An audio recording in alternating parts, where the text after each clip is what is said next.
dihebohkan dengan kabar tentang mengesahkan permen itu apa sih perasaan dengan kementerian terkait yang menyebutkan kami tidak bisa menayangkan secara umum.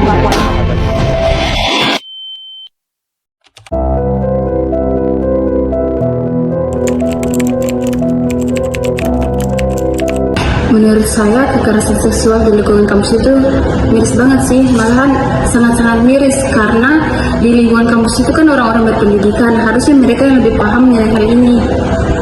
Sangat tidak bermoral jika terjadi di lingkungan kampus, yang mana kita ketahui di kampus itu kita akan belajar bagaimana etika dan adab.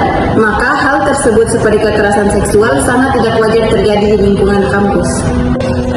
Menurut saya, pelaku kekerasan seksual itu harus dihadapi dengan tegas dan adil. Itu pun kalau mau dihadapi secara tegas adil, harus ada proses investigasinya yang transparan. Dan sama korban itu harus dapat dukungan penuh. Yang penting juga ini di sini kampus harus berperan penting dalam meningkatkan pendidikan dan pencegahan terhadap kasus kekerasan seksual. Menurut saya hal tersebut sangat tidak manusiawi dan juga melanggar hukum dan etika. Juga seharusnya lingkungan kampus itu menjadi tempat yang aman dan nyaman bagi seluruh mahasiswa dan sivitas kampus. Sangat tidak patut terjadi karena di mana kita ketahui bersama bahwa kampus itu tempatnya orang untuk menimba ilmu, belajar berlogika, beretika dan beradab. Justru hal-hal yang kurang bermoral terjadi di dalamnya.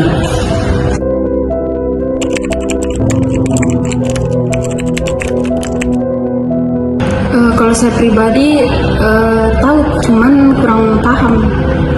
Saya belum tahu tentang peraturan tersebut. Saya belum tahu mengenai peraturan tersebut. Saya tahu bahwa peraturan itu ada, namun saya kurang paham terkait peraturan itu. Saya kurang tahu terkait isi dari peraturan tersebut, tapi saya pikir peraturan terkait kekerasan seksual itu memang harus ada baik di lingkungan kampus maupun di lingkungan masyarakat lainnya.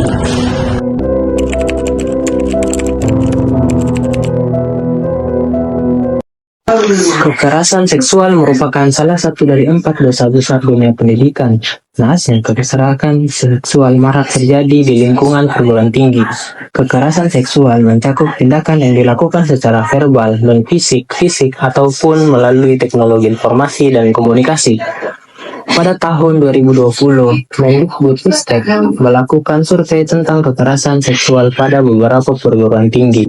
Hasilnya, terdapat 77% mengalami kekerasan seksual. 63% diantaranya tidak melapor karena takut akan stigma dan dampak-dampak negatif lainnya.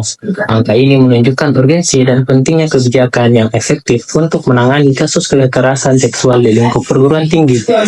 Sehingga, pada akhir tahun 2021, tepatnya pada bulan Desember, Kemendikbud mengeluarkan peraturan nomor 30 tahun 2021 tentang pencegahan dan penanganan kasus kekerasan seksual di lingkup perguruan tinggi.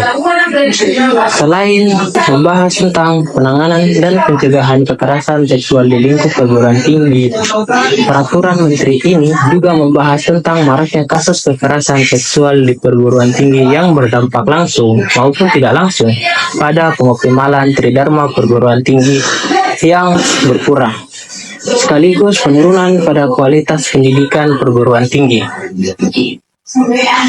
Peraturan menteri ini berlandaskan pada beberapa undang-undang yang lebih tinggi.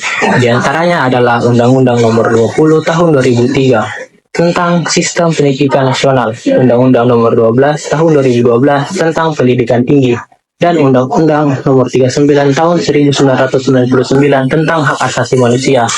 Pada dasarnya, kekerasan seksual biasa terjadi pada semua jenis kelamin, baik laki-laki maupun perempuan.